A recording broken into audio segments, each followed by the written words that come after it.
Dans l'épisode d'Un si grand soleil du lundi 10 octobre, après la fête d'anniversaire de Louis, Sylvain Bocara, Kira, Colin Ramos Pinto, et Enzo, Teilo Azaïs, passent le reste de la nuit à nettoyer la maison et le jardin.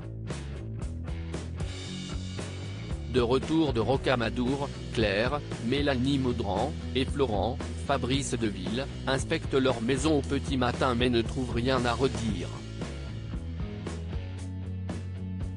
Kira tente de leur faire croire qu'ils n'étaient pas nombreux et qu'ils ont passé une soirée au calme, à faire des jeux de société. Florent la taquine en regrettant que les jeunes ne savent plus faire la fête. Kira note qu'ils sont beaucoup plus matures qu'eux à leur âge. Mais en réalité, Florent et Claire ont vu des images de la fête sur Instagram. L'adolescente ne mène pas large. Au lycée, alors que Louis remercie Kira, il en profite pour la questionner sur sa relation avec Robin, Lucas Ivoula.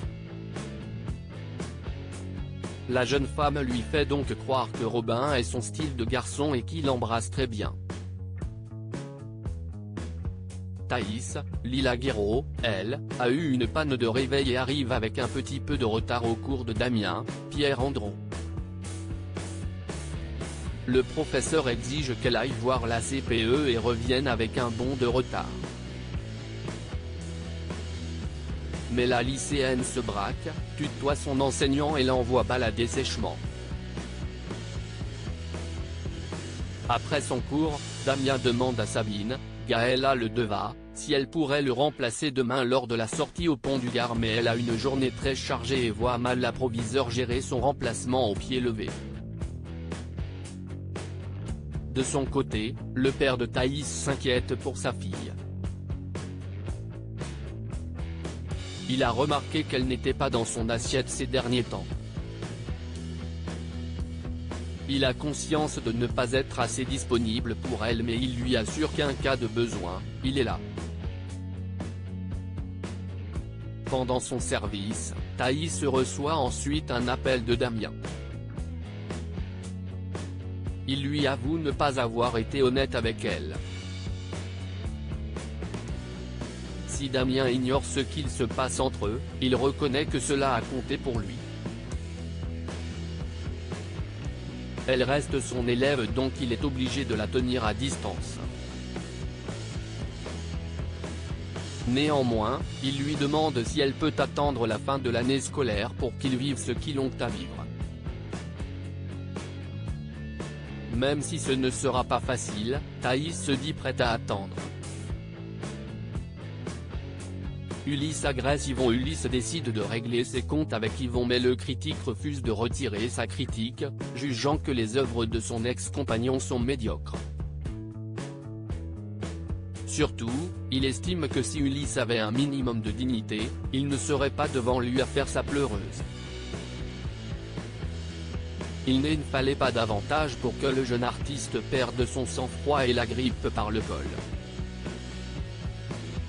Alertés par les cris, des policiers leur demandent des explications.